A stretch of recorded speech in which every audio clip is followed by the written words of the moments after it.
Welcome, everyone. This is our first CPG community meeting. I'm Cindy Fritton with SOCAP, and this is our first roundtable of 2023. We are thrilled that you are here today.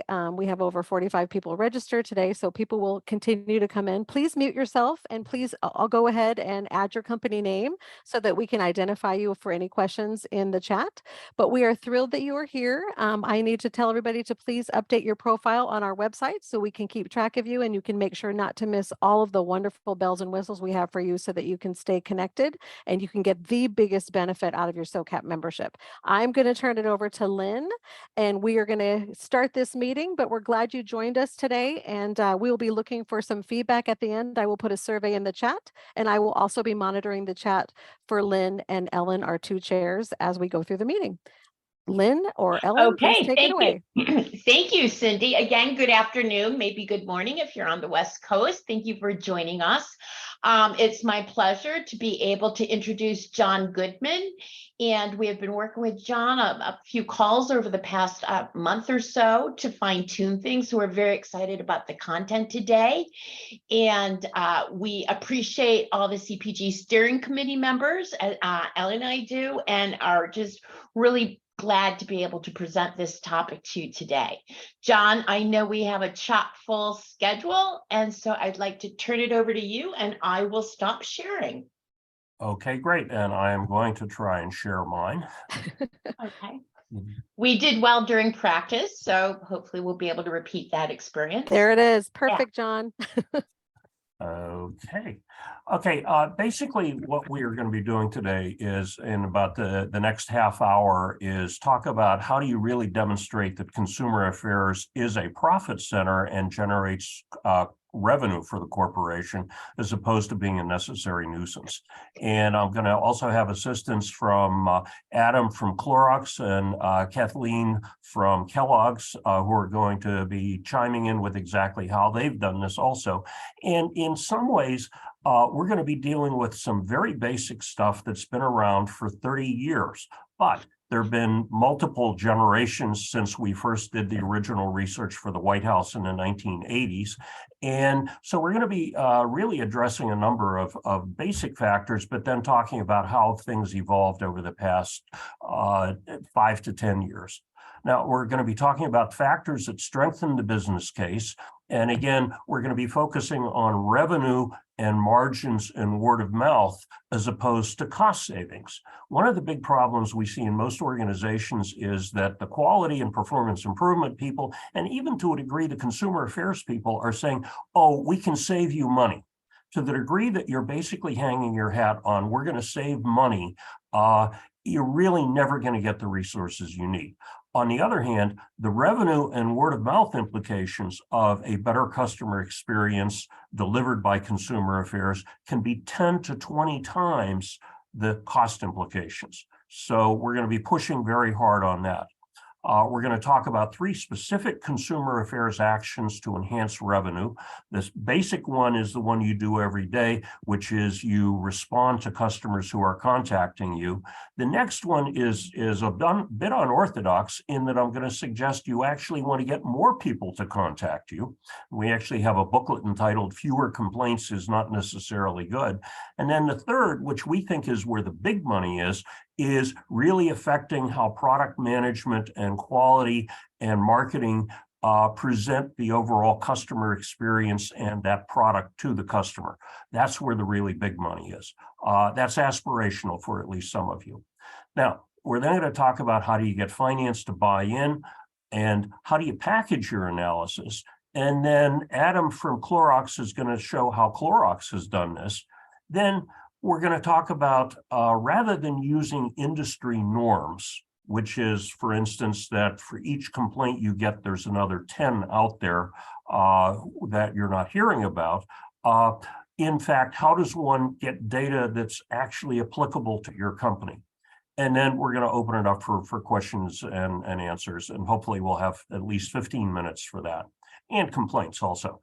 A lot of what I'm talking about is coming from the book that you see on the right-hand side, Strategic Customer Service. Send me an email. I'd be happy to send you a free copy of it. Now, in terms of building a stronger business case, we find that the big problem most consumer affairs managers have is that the executives they report to really don't understand simple, basic concepts of consumer behavior. The first one is that there's a significant non-complaint rate. In many cases, that non-complaint rate is 80, 90, 95%. Secondly, and by the way, the reason that people don't complain is it's too much trouble. I don't know where to complain, or I complained in the past and nothing got done. And they may have dealt with a completely different company, but if they had a bad experience there, they tar you with that brush and say, well, there's no point in complaining because I got bad service last time.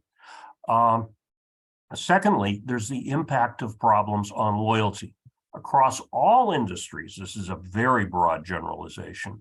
When somebody has a problem, on average, their loyalty to that product or service goes down by about 20%, which means that for each 5 customers who have a problem, one of those customers is not going to come back. Now, we all have problems every day, but one needs to get your executives to understand by looking at their own behavior that your company's customers have problems. Many of them are not the company's fault. People misread labels, they incorrectly store product, basically what we find is that customers do dumb things, and we'll talk briefly about that also. Also, executives don't really have a handle, especially in CPG, on what their attrition rate is, because you're really not tracking every customer with an account. So it's hard to know how many customers try your product once and then go away. But on the other hand, there are tracking studies that can give you information on that. And you're spending lots of money in marketing and sales to acquire new customers. You're doing promotions all the time, couponing, price cuts, and all that is very expensive. But our argument is that what you're spending in consumer affairs to retain customers in many cases is dramatically cheaper than the cost of acquiring new customers. But the challenge is, do you even know what your company views as the cost of acquisition of new customers?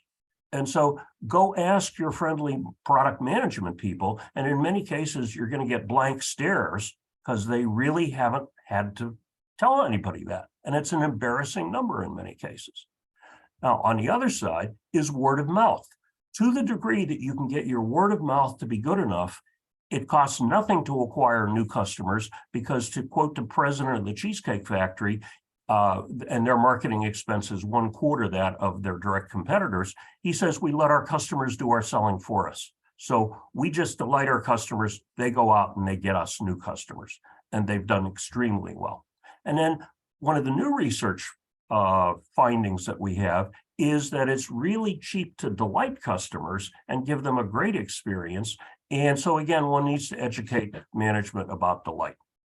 Now, I'm going to just very quickly touch on a little bit of these basic behaviors I've talked about, and then we're going to quickly go into how does one do the calculation. Also, I might also mention that we find executives distrust complaints and surveys because, gee, those are flaky people who answered that.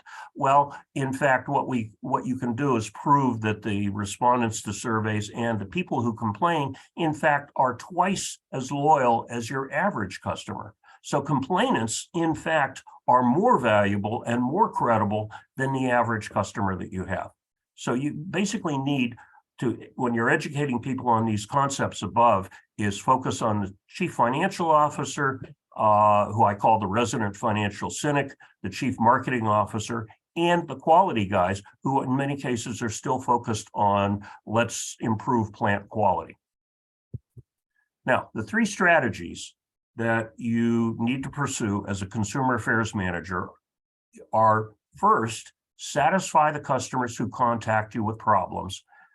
And one of the ways you can do better at that is to improve your recovery tools in terms of your accessibility and the empowerment of your front line to give the customer what they want and to really connect and create an emotional connection with that customer and create delight. That's the first area, and we're going to show exactly how you generate profits from what you're currently doing.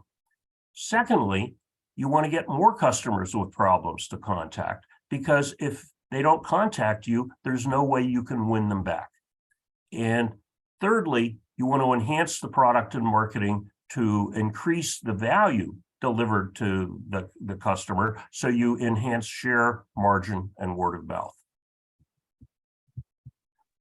So, John, do you want to take questions as we go through this, or do you want to yeah, just that's wait? fine. That's fine. Okay, so questions or Benita, I'm going to complaints? ask yours from Nestle. What data is there to indicate that complaints are in fact more loyal?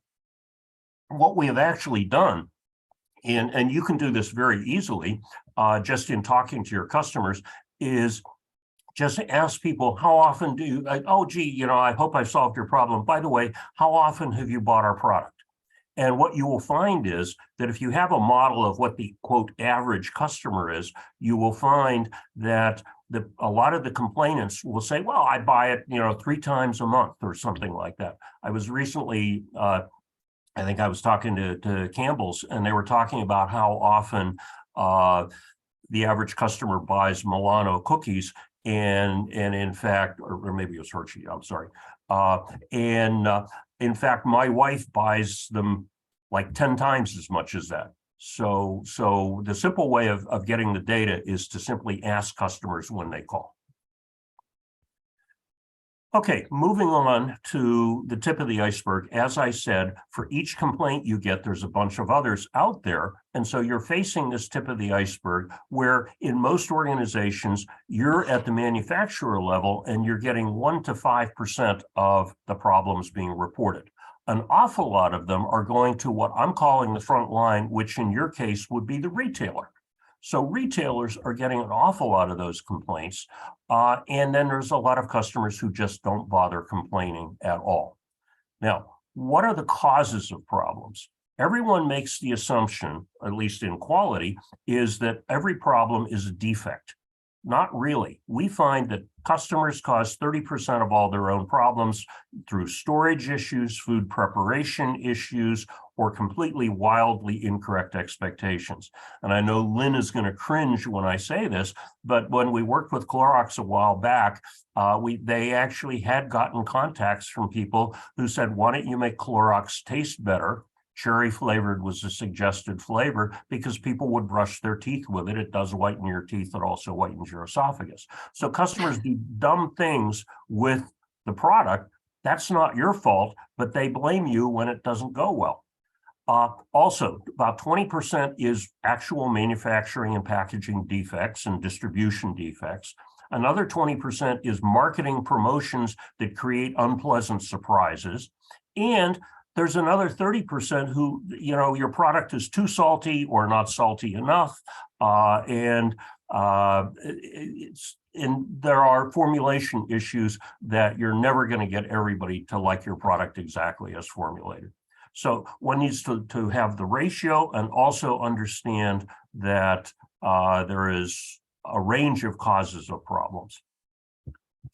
Now, our 2020 study that Kraft Heinz sponsored, which was a cross-section survey of the US population, what we found was if people had a problem and complained and were satisfied, 81% of them said that they would buy again, and they would tell 3 people positive things about the company. If they were left mollified on a 5-point scale, that's the middle box, neither here nor there, about half would buy. But if they were left dissatisfied, almost no one would buy the product again. So the basic objective is you've really got to satisfy customers if you're going to retain them. And John, then, I've got a question for you. okay. You want to take them this way, or do you want to wait till Q&A? No, let's do it this way. Okay, sounds good. Okay, so Gianni from Operative Intelligence asked, you mentioned executives not buying into survey data. Curious to understand what methods are people using to gather and display data that executives and other business units can go or can buy into? I think that it's they inherently, a lot of it is executives don't like bad news. And so the survey data in many cases is providing bad news. And one needs to, and we're going to get to this in a little bit, one needs to position the bad news as, hey, these are opportunities to make more money.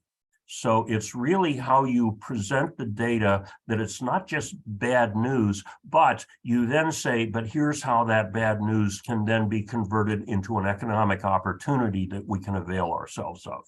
And so that's why there is a basic dislike of surveys, is that in most cases surveys are giving, substantive surveys are giving you bad news.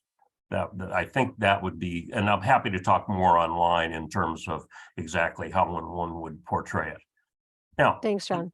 The other critical market behavior that you are affecting in consumer affairs is word of mouth.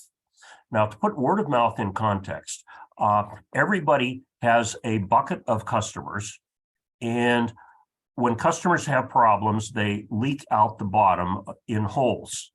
And so improved quality and improved marketing are trying to plug these holes. Meanwhile, marketing at the top is enticing new customers to come in to add to the bucket. And so the point is, if you have less holes in the bottom, you need to pedal less hard in terms of getting new customers. But the good news is that if I'm giving great service to these customers through consumer affairs, that great service generates a positive word of mouth that produces a whole bunch of new customers at no cost. And so if you can get your word of mouth to be good enough, you basically don't need marketing and sales. All you do is let your customers do your selling, a la the Cheesecake Factory example. Now, this is a real live example from Chewy, which is part of PetSmart. And this was a neighborhood listserv in my neighborhood, where basically this person said, when my neighbor called to cancel her periodic order because her pet died, Chewy sent flowers and a kind note. And you see 162 neighbors reacted positively, including 33 who made comments. And one of them, is, wow, I didn't realize they were such a compassionate company. But the one that's really neat is, well, I use Chewy off and on, but knowing that they have some morals and compassion, I will start using them exclusively. And so you can get tremendous positive impact via word of mouth and what I call on the web, word of mouse. Now, with that background, how do we now convert this into a bottom line? Ideally, you want to take the number of complaints that you get times the number of problems in the marketplace for each complaint. This is the multiplier. And again, my counsel is, all else being equal, use 10. So you take the number of complaints on a particular issue times 10 times the value of the customer times the decline in loyalty if a customer has that problem. And it could be anywhere from 20% to 70%. And for instance, if I had a packaging problem or it was a preparation problem, that might be 20%. If it was too salty and I'm not really sure I like it, that might be 50% damage. If I have infestation, I open the cereal and I find bugs, that's a very high ick factor. And so the damage to loyalty there could easily be 70 or 90%. I will not buy that product again. So by multiplying those across, we come up with how much revenue is at risk for each month that the issue is not corrected. So let's do a quick example calculation. And these next three slides are really the most critical ones. First, we have a status quo. Right now, your contact center is handling 20,000 complaints. We assume that you have a multiplier of 10, which means that for each complaint you're getting, there's another 10 customers out there with the same issue who either complained to the store or didn't bother complaining at all. So that would imply we have 200,000 customers that have problems. The next thing is, what's a conservative value of the customer? And you've all read the term lifetime value of the customer.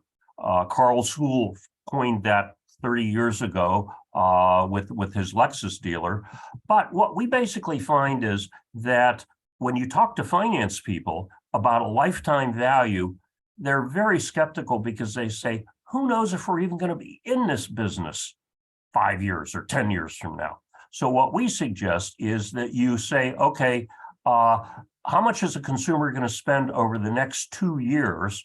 And for CPG, it's possible they might spend $10 or $12 or $15 a month on our product. So that would imply $150 per year for 2 years. So let's use $300 as a value.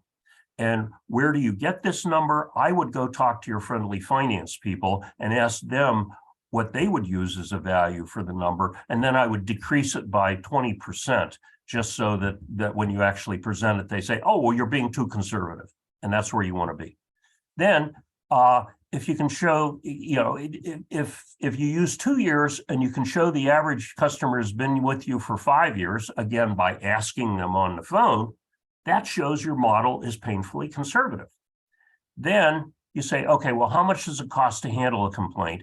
Let's say that it's $15 fully loaded labor, plus we're giving them a $10 coupon. So let's say that we're going to use $25 as the cost of handling. Cindy, any other questions? Okay, great. So this is sort of the basic data you need to have to be able to build the model. Now, in this case, what we're going to do is look at the status quo. And here we have the 200,000 customers who have problems. Remember, you're only hearing from 10% of them.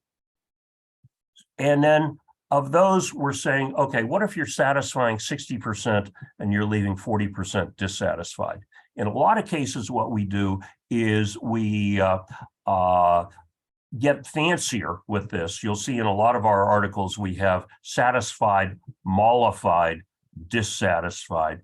But I took Adam's counsel here, and he said, keep it as simple as possible. So we have either satisfied or dissatisfied.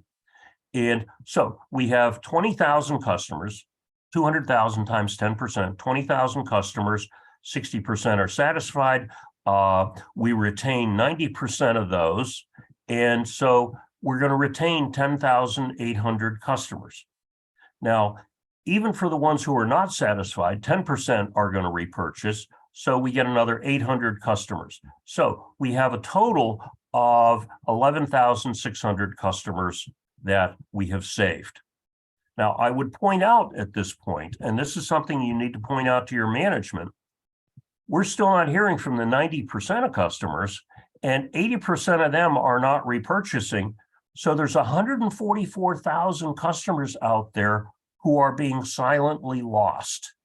And that's where the big money is. Now, at the beginning, we're not going to go after that. Only in steps 2 and 3 are we going to go after those. And hopefully, I've not frozen. I may have to, let me get out and come back.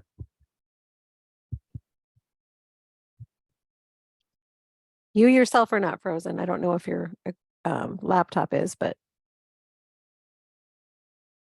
any questions for John while we're pausing for a second here? So John, while you're figuring that out, I'm going to take this opportunity just to remind everybody that we are, of course, conducting. Stop share and come back. Are you coming back? Okay. We are conducting our 2023 CPG complaint study, and we have not done this since 2018. I reached out to some of you and reminded you to please take part. In order to get results, you do actually have to do the survey. We will have some result sessions where we share, but for you to get the actual results, you do need to take it. And I will ensure that everybody knows that it is totally confidential. The only reason that we take the company name is to avoid duplication and to make sure you get those results. So we have till March 10th, and hopefully all of you will take a moment to do that. I know some of the people who responded to me yesterday just said it's been crazy, but they're going to get it done before the 10th. So I hope that you join us so we have a really nice sample to share with you. There's my commercial, John, and it's back to you. Great. And now we're back. Fantastic. If you go all the way out and come back in for reasons that I don't understand. Okay, now remember that we saved 11,600 customers, the 10,000 and the 800. Now, what we have actually done is, yes, the Consumer Affairs Department, by handling 20,000 contacts, has saved 11,600 customers.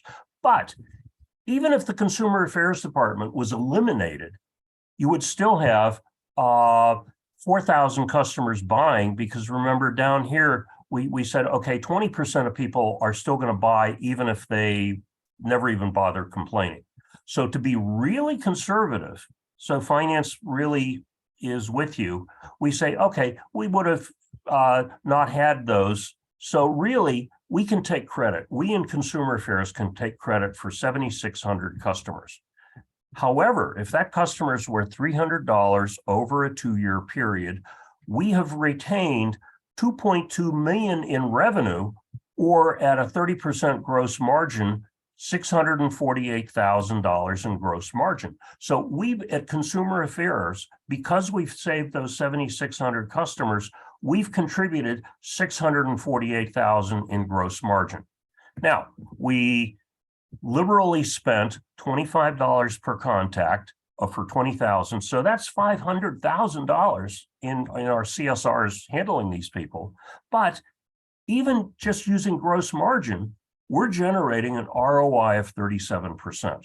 So even your basic, whatever your level of performance is right now, I can sit down with you and show you how you are generating a positive return on investment. Even if you're spending a fair amount handling contacts, as long as your customer is buying multiple times from you, you're generating a positive ROI. But Okay, John, I got a question for you before you Okay. go on to the next Sure. section, okay? Yeah. So Jill's got a nice long question for me. I'm going to read it. Jill from Colgate Palmolive. Thanks, Jill. When looking at complaints, isn't it dangerous to lump all complaints together when doing your calculations? For example, those who have an adverse reaction, they are not going to repurchase no matter what. However, if you have a broken package, you're most likely could probably have someone try it again. So should you be looking at this in subsets? Oh, absolutely. Jill is absolutely correct. At a sophisticated level, you do your analysis by type of issue. And there's another big reason for doing that, which is as you're monitoring your staff, if the staff is all handling simple packaging issues, they're going to have very high ratings and the customers are going to say, oh, this person is fantastic. On the other hand, if it's an adverse reaction and we're making you jump through some hoops, that rep is going to get a lower rating, and it has nothing to do with how good the rep is or their professionalism. It's the kind of contact they were having to handle. So I actually have recently published a new article entitled, "Your Monitoring and Coaching May Be Doing More Damage Than Good," for exactly the reason that Jill raised, that and you have to take into account what are the kinds of contacts people are handling and sort of give them a rating for how they're handling each of the different kinds, rather than just sort of the blanket rating, especially if you do, and this is the other thing most of the world still is backed into, is we're going to do a random sample of 15 contacts a month. And depending on what kind of contact is in that sample of 15, you can look really good or really bad. So yes, Jill is exactly on point. But at a macro level, the 60% satisfied, I'm assuming that would cover a multitude of sins, because you'll have some things that are going to be tough, but you do get a lot of fairly simple things that can be handled. But the other point to be made here is that not only just proving that handling complaints is in general providing a positive return on investment, but you can still also say, hey, wait a minute, though, we still have all these non-complainants down here, and that's $43 million we're leaving on the table that we're not even addressing, the silent majority. And so one can actually start tapping into that also. Now, again, the three strategies are: you want to satisfy more customers that contact. The second one is get more customers to complain. And the third is let's reduce problems. John, I'm going to stop you on the complaint. We just want contacts. We don't want complaints. Okay, contacts. I would argue complaints are good because No, I agree with you. I'm just teasing. yeah, a complaint can actually be turned around. We actually did complaint handling research for the CIA, and you'll be shocked to know people are afraid to complain to the CIA about bad service. My project officer said, well, I don't know why people don't want to complain to us. We don't kill people. We have friends who kill people, but that's another story.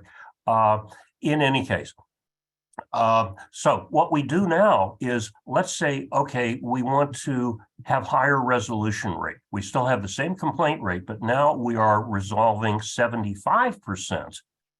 We're empowering people, and maybe let's say we spend an extra $3. So we're now spending $28 per contact. What we're now doing is we're retaining more customers. We're winning back more customers because we're satisfying more of them. So we now have 10,000 incremental customers saved, and we're now generating $900,000 in gross margin, and we're generating a 61% ROI. So to the degree that you're more effective in handling complaints, you then are going to generate a higher ROI. And again, we're still leaving the same 43 million on the table. Okay, so strategy number one is let's handle complaints, let's retain customers, and ideally, let's increase our satisfaction rate so we get a higher ROI. That's the simplest thing, and any consumer affairs department can do this and demonstrate to your finance people that you're generating a positive return on investment. And I've never seen a consumer affairs department that's not generating a positive ROI.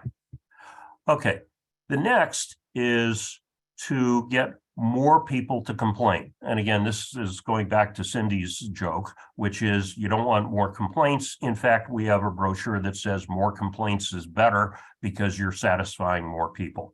So we go from 10% complaining to 20%. So we are doubling the number of complaint calls we get to 40,000 calls. And now we are going to be retaining a higher percentage of those customers. And again, one can multiply across. We also have less silent customers down here. Remember, this was 144. Now it's 128 because we've actually gotten 20,000 of those customers to contact. And so now we can say we're generating 1.3 million in gross margin. And at $25 per contact, it costs $1 million. So now we're handling more contacts, but we're back to sort of the basic 60% satisfied here. So we're back to the 37% ROI.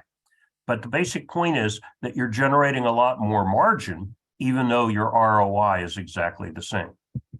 And got another question for you, John. okay, Are you using CSAT or NPS scores to judge your satisfaction scores? I'm using CSAT. We have used NPS. We actually have papers on how do you convert NPS into actionable CSAT scores and impact. I am not a fan of either Net Promoter or of Net Promoter 3.0, which you've seen Reichheld came out, I guess it was last November, with Net Promoter 3.0. And the way that he ties it to profitability is so arcane that most companies are going to have a revolt in their accounting department because he requires the accounting department to do a whole bunch of cartwheels to give you the data necessary to demonstrate that the net promoter improvement is actually improving the bottom line. I go to my LinkedIn site and you can see my somewhat impolitic feelings about Net Promoter 3.0 and Net Promoter. So the bottom line answer is we basically use satisfaction and loyalty. How likely is it you would repurchase? Which is in fact actually the Net Promoter question. We just don't do the Net Promoter structure the way they do. Got it. Okay, now in the ideal world, what you want to do is prevent problems. And here is where you basically go to product management and say that promotion is highly confusing, makes people unhappy. The change in the scent in that detergent didn't make the customer happy. It's too strong. The soup is too salty, and you need to fix it. And so if there's a way of reducing the number of problems, in this case from 200,000 to 150,000, fixing problems, you then can say, okay, yeah, we're certainly going to save some customers up here by handling them well. But the big payoff is that we're going to have a lot less customers who are silently dissatisfied because we're actually reducing a whole bunch of the problems, problem occurrences, so there aren't that many customers who have them. So what we basically are saying is that in terms of the handling of complaints, we're generating 500,000 in gross margin. We're still generating our 37% from the top part of this calculation. But from the bottom part, if we basically said, okay, spend $200,000 on making the soup less salty. Oops, go back. Making the soup less salty, so we reduce that problem. We reduce the silent loss customers from 128,000 to 108,000. That saves 20,000 customers or 6 million in revenue.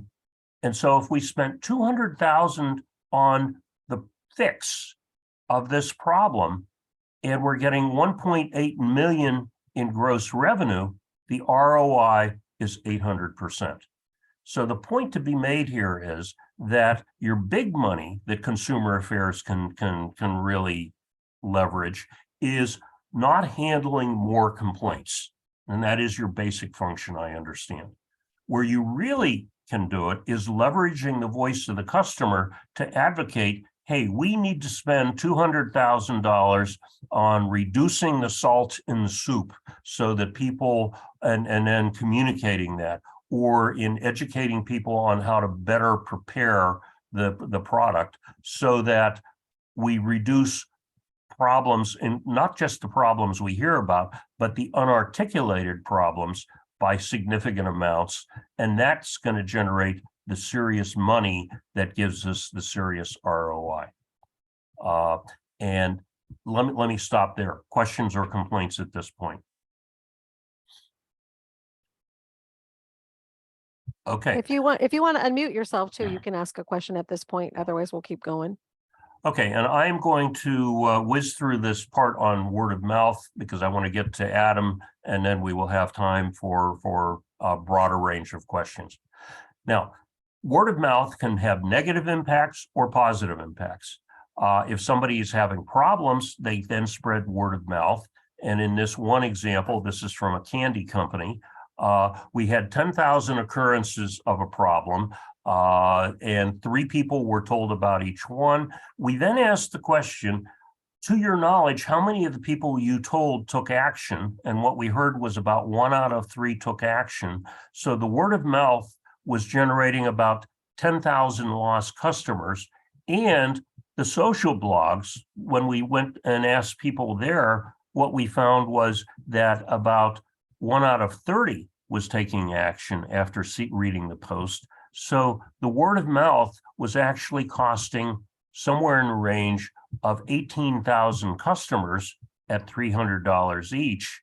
So that was $7 million, which actually was 6 times the damage directly being lost by customers. So in other words, when you get a bad media circus that's saying negative things about your product, that can do more damage than the actual customers who are encountering the problem. Now, on the other hand, in our Delight study that we recently did of food products, again sponsored by Kraft, what we found was that if somebody talks to your consumer affairs department and is delighted, there's about a 30% higher probability that they are willing to pay more for your product. And that means you can enhance your margins. And in this time of inflation, that means they will accept the price increases. The way you delight them is that a bunch of very simple behaviors, and we've seen working with VIP Desk and Beauty Counter and Nestle's and some others, what we have found is that simple things such as being enthusiastic. I'd love to help you with that. Let me educate you on this. Let's create fun. And any of these human behaviors that really don't take a lot of time and money are delighters that will produce the improvement that we have in this chart.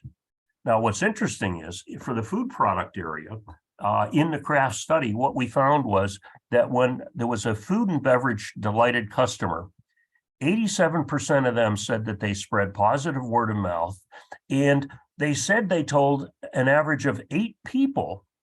And then when we said, to your knowledge, how many of those people actually took action on your recommendation, what they said was 62%, which would imply somewhere in the range of 4 new customers are won for each delighted customer.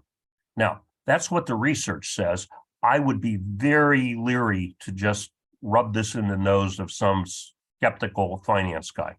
What I think I would do is say, look, here's the data, but I think that we can safely say that one delighted customer is probably going to at least generate 1 new customer.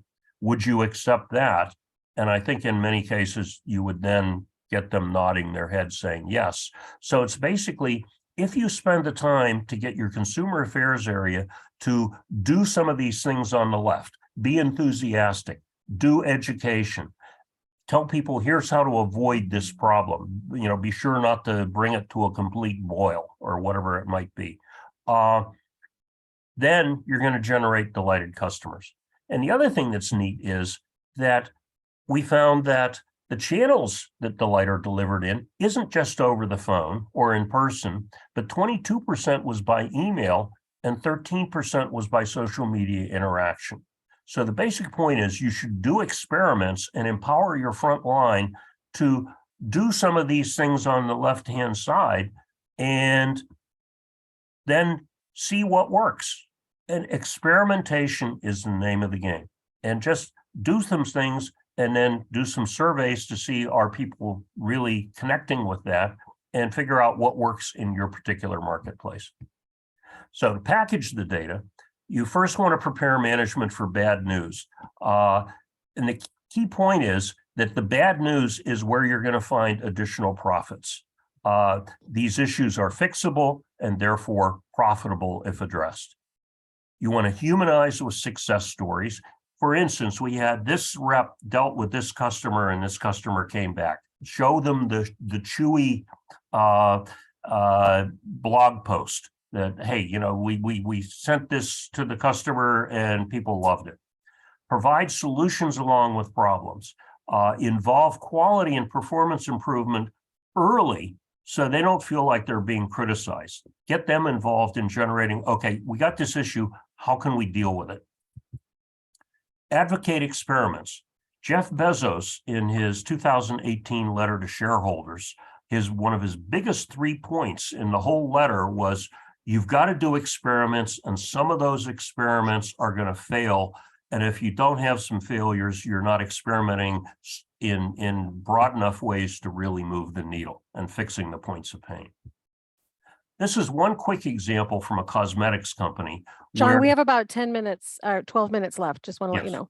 Yeah, and we're almost to Adam. Gotcha. This is one last example. What one can do is, this is for a cosmetics company where we arrayed all the different points of pain across the entire customer journey.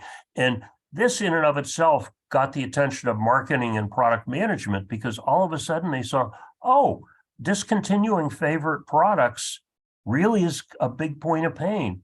I didn't realize that really made people unhappy, or I couldn't tell which color would suit on the website. Or gee, the products seem to be different. And so basically this kind of a graphic allows you to present a whole lot of data in a very actionable way that everyone can look at without being threatened. So the factors for making the business case effective, as Colgate pointed out, granular issues. Certain issues are much more fixable than others. Extrapolate to the marketplace using a multiplier of 10 unless otherwise you want to do it. Use a conservative value of the customer, have a transparent business case. Finance people like to see where that number came from, which is why the diagram I showed you is very helpful. And then make sure that finance is involved early. Now, with that, let me turn it over to Adam, who will talk about how Clorox has done this. All right, John, thank you so much. Can everybody hear me okay? Yep. Awesome. Yep, great, Adam. You not at this very second, but in a minute or two, can you forward the slide? I'll just say forward the slide. Could you go back, please? Okay. Thank you. All right, so I wanted to kind of turn the tables around a little bit. I can't see all of your beautiful faces, but I'm going to ask a question. And my question is, has anyone on the call here seen the television show, The Mandalorian? Take yourself off mute and give me a yes or a no. Yes, yes, yes. Yes. Okay, Cindy. All right. No. I'm so delighted to hear that. What is the motto? What is the saying within that show? It's not "May the Force be with you." It is. Oh my gosh, you're putting me on this. It's the way, I was trying to tell you the that we're way. gonna have the new season starting. It's coming up. Come on, someone else help me. The Mandalorian is the way, isn't it? Something It's the along way. those This is the way. lines? This is the This is way, the way. Adam. There you This go. is the way. Thank you. And I that love is. that show. Thanks, Abe. Thank you.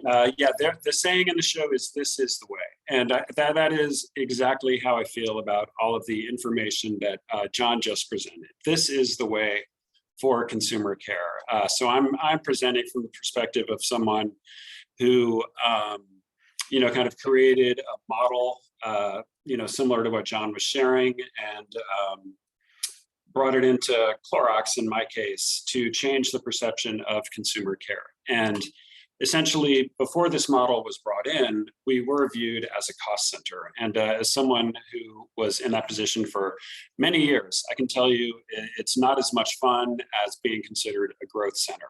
When you're a cost center, you're getting constantly asked, how can we reduce the cost? Right? I need to control my costs. I need to keep them down. And what that leads you to do in some cases are things are bad ideas. You're not comfortable doing. No one wants to sit in an IVR for even a minute before they actually talk to an agent, and you get caught into all sort of twisted mentality of self-service is great and people can get the answers they need 24 hours a day. That is absolutely not the case at all. And it really discounts all the efforts you put into kind of perfecting the craft of care. And so making this shift from a cost center to a growth center will just, in general, I'm telling you, lead to a more rewarding career, one where you feel better about what you're doing. And essentially all you're doing is trying to make people happy. And it just so happens in our blessed case, like making people happy is good business for the company. And that is just what John was sharing. And so I'm going to walk through a little bit of what I've learned as someone who has gone through that journey. And if you decide not to do this or you don't believe in it, may the force be with you. Can you go to the next slide, please? Okay, so this is how I kind of framed the value equation when I was presenting it to Clorox. In general, if you're a salesperson, perhaps, you kind of want to start, it's helpful to start with a question that people know the answer to that supports your case. So generally, and I present this, I don't know, once every year or two, because people come and go, right, within the company. And usually what I'll ask people is, hey, what is the number one reason people buy products? And everyone knows the answer is, oh, it's word of mouth. And I think it's important to get people in that mind state, like, yes, I know the answer to that question. It's word of mouth. They feel better, and it just so happens that word of mouth is behind a lot of the reasons why the model is successful. And like John was alluding to, when it comes to complaints, be humble. Right, consumer care is it's a backstop for the products, right? It's the products that we want to do the talking. We don't want people to contact our consumer care department at all. But the fact of the matter is that, people run into problems and they do need to contact us. And we need as many of them as possible to contact us. So my advice would be to be humble when delivering that news, because for certain departments, maybe R&D, maybe product supply, people don't really like to talk about the problems that people have. So in general, I just present ourselves as a backstop. Sometimes I'll use a baseball analogy where consumer care is the catcher, the product experience is the pitch, and the consumer is the hitter. And when the hitter doesn't get on base and it goes to the catcher, we want that ability to throw it back to the pitcher and take another chance with the consumer. And so that's really behind the model. But when you're presenting it, be humble. You're not the end all. It's the products that we want to do the delivering. My second advice would be to be simple. It depends on who you're presenting to, but in my case, consumer care is part of marketing, and so I kept the model very simple. I didn't go into lots of different permutations for each type of problem we have. I kept it very as high level as possible, and so I'll share with you the model we use, which is on the next slide. Thank you, John. And the model is purely it's illustrative. These numbers are fake. I just made them up. You could do the same thing if you wanted to. It's up to you, because like John said, the model holds true for service in general. It's always to your benefit to speak to people. But when I'm talking about it internally, I try to position consumer care as a loyalty program for dissatisfied consumers. Not as a consumer affairs department, but as a loyalty program. And it just so happens one of the Clorox's tenets right now is to build lifetime loyalty. So it fits very nicely into the corporate goal. And if you have a corporate goal that this fits into, I would suggest co-opting that into the way you're describing the model itself. And at the end of the day, we want to transform negative narratives into positive ones, right? That's the word of mouth that we know drives people to try and buy products. And so this is going to be very similar to what John shared, but this is just how we position it here. We start off with the negative experience. We put that one in red. And when someone has a negative experience, they have a choice. They can contact you or they can not contact you. And it just so happens that when they contact you, in general, good things happen. And you end up saving a lot of people, and you end up influencing others to try to buy the product. And to John's points, when we did this research with him, I don't know, 10, 15 years ago, maybe, we got back some startling figures, and we had to reduce them all because we weren't comfortable saying, I don't know what it was, but 80% of people you tell will start buying. We chopped down all the numbers, but even when we did that, the narrative remains, the story remains true. And then when people don't contact you, obviously bad things happen. And so the way we talk about the value is the delta between people who don't contact you and people that, who do. And essentially, there is a positive number there. And I think a lot of what John has shared is, it's just spot on. I've shared this with people in marketing, and they're just like, holy cow. If I think about how much I spend on a television advertisement and how much, lift that generates versus this, I mean, you can't even compare the two. A lot of marketing we do doesn't even have a payoff, but this has an express payoff. And so my advice to all of you would be to take this information and run with it. It will unlock a whole new world of possibilities. And it's just a lot more fun to think about things like, how do I really delight someone? How do I inspire word of mouth? How do I keep people loyal? Like, that is just a lot more fun and inspiring to think about than how do I reduce my cost? Great. Thanks, Adam. This has been great. And let me just add one point, and then let's see if you have any questions. The one other interesting group to talk to are the lawyers and regulatory people. who tend to be curmudgeons, with all apologies to them. But we actually, in one pharma company, had a lawyer who said, you know, we got a very expensive FDA warning letter, and I'm advocating for several $1 million a year to be given to consumer affairs as an insurance policy on not getting another FDA warning letter.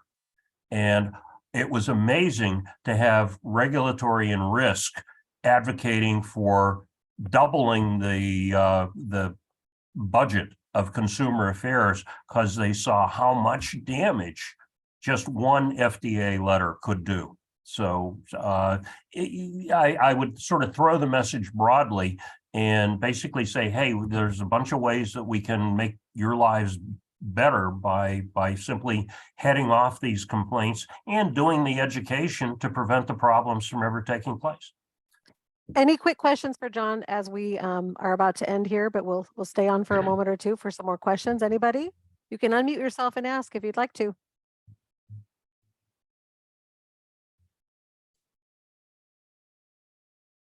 Well, John, that was a great presentation. You know, we've talked about this in some of the other areas, and we wanted you to do this for consumer affairs folks in the CPG world. So thank you for doing that. And Adam, always a pleasure to hear from you. You are the way. We love hearing from you. So thank you so much. As I asked everybody, please take a moment to do the survey because we want to get your feedback. We want to see what other topics you want this year. This will be recorded and will be available for you guys to have in the future if you want to review some of the things that are on here. Any final words, John, Adam, Lynn, anyone? I would just simply say, here is our email addresses. You've got Adam's and mine. And also, we are talking with SOCAP about how we can do a syndicated study to gather, basically update the multipliers by type of issue, by taste, by packaging, et cetera.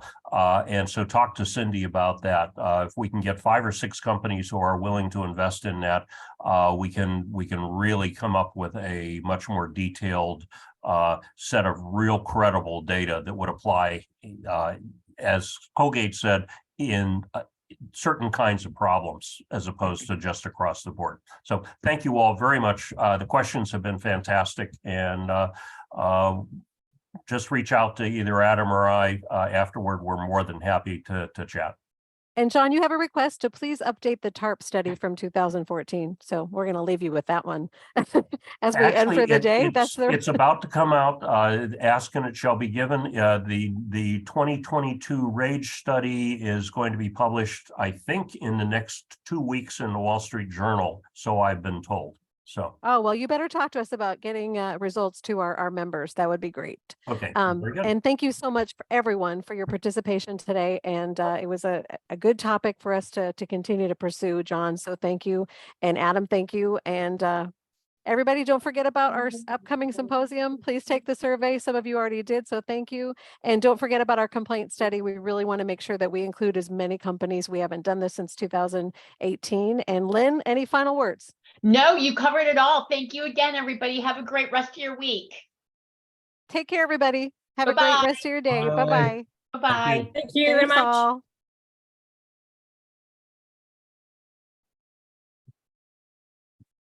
Okay, I stopped the recording. Any final words, people? You can say it. It won't be recorded. Thank you very much. You betcha. Thanks, Susan, for joining us. A pleasure. Have a nice afternoon. You too. Take care. Great presentation. Good job. Thanks, Kathy. We'll see you. Take care. Okay, everybody, take care. Gonna sign off now. Great to see ya. Talk to you soon.